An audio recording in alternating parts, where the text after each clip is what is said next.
ने यूपी के राजनीति समीकरण को बदल दिया है। बता दें कि यूपी में गठबंधन को लेकर सपा अब फ्रंट फुट पर आ गई है, जहां यूपी में कांग्रेस को सपा ने झटका देना शुरू किया है। बिना गठबंधन फाइनल किए ही प्रत्याशी उतारा है और देखिए सपा ने करहल सीट पर अपना कैंडिडेट घोषित कर दिया है। बदले समीकरण में अब सपा केवल एक सीट देगी। सूत्रों के हवाले से ये बड़ी जानकारी सामने आ रही है। सपा कांग्रेस को एक ही सीट देने पर विचार कर रही है। देखिए सूत्रों के हवाले से ये बड़ी जानकारी है। हरियाणा में जिस तरह से कांग्रेस को हार मिली, उसके बाद से ये बड़ी खबर सूत्रों के हवाले से सामने आ रही है कि विधानसभा के जो 10 सीटों पर चुनाव होने हैं, उसको लेकर जो समाजवादी पार्टी है वो कांग्रेस को एक ही सीट देगी। फूलपुर सीट का ही केवल प्रस्ताव दे सकती है समाजवादी पार्टी।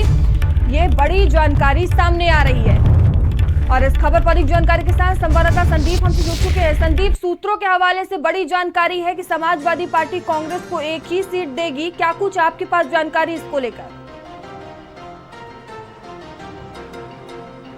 देखिए, हरियाणा में विधानसभा चुनाव का जो परिणाम सामने आया उसमें सभी को दिख गया कि कांग्रेस जो है वो बातें तो जरूर बड़ी बड़ी करती है, लेकिन वो कितने पानी में है। कांग्रेस में देखिए 90 सीटों पर चुनाव हुए, लेकिन महज ये कहा जा सकता है कि 37 सीटों पर कांग्रेस जो पार्टी है वो सिमट कर रह गई।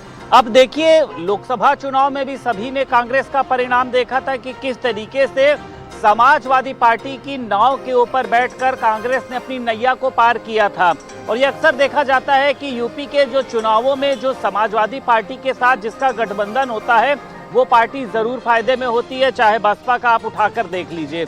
अब ये चल रहा है कि समाजवादी पार्टी अब फ्रंट फुट पर खेलने की तैयारी कर रही है। यानी इसके पहले ये चर्चा चल रही थी 50-50 की, लेकिन अब चर्चा क्या चल रही है कि मात्र महज एक सीट जो है वो कांग्रेस पार्टी को समाजवादी पार्टी दे सकती है, वो भी फूलपुर की जो सीट है उसको देने की चर्चा चल रही है। आपने देखा था रामगोपाल यादव अभी एक किसी सभा में पहुंचे थे, तो वहां पे उन्होंने तेज प्रताप सिंह का नाम जो है वो घोषित कर दिया था करहल से। यानी बिना गठबंधन के नेताओं की बैठक हुए आखिर समाजवादी पार्टी ने क्यों नाम घोषित कर दिया? क्यों? क्योंकि समाजवादी पार्टी अब उत्तर प्रदेश में मजबूती के साथ चुनाव लड़ेगी और कांग्रेस को वो अब बहुत देखिए ज्यादा जो है वो वेटेज देने की कोशिश भी नहीं करेगी, क्योंकि लगातार जिस तरीके से कांग्रेस पार्टी का जनाधार देखिए कम हो रहा है। जम्मू कश्मीर की अगर बात को छोड़ दी जाए, अगर हम यूपी की बात कर लेते हैं, देखिए हरियाणा की हम बात कर लेते हैं, तो वहां पे देखिए कांग्रेस का बहुत ज्यादा प्रभाव दिखाई नहीं देता है।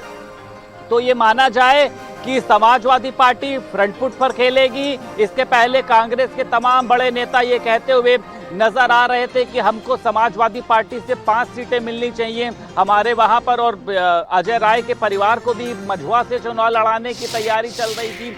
ये चल रहा था कि या तो अजय राय या फिर उनके परिवार को। लेकिन हरियाणा में चुनाव परिणाम आने के बाद, कांग्रेस का हश्र देखने के बाद अब समाजवादी पार्टी जो है अपना पाला बदलने की तैयारी में है। पाला बदल कांग्रेस और समाजवादी पार्टी में अगर ये देखने को मिलता है कि एक ही सीट समाजवादी पार्टी ऑफर करती है, तो कहीं ना कहीं सियासत गरमाती हुई नजर आएगी और भारतीय जनता पार्टी को आवाज उठाने का ये मुद्दा भी बन जाएगा।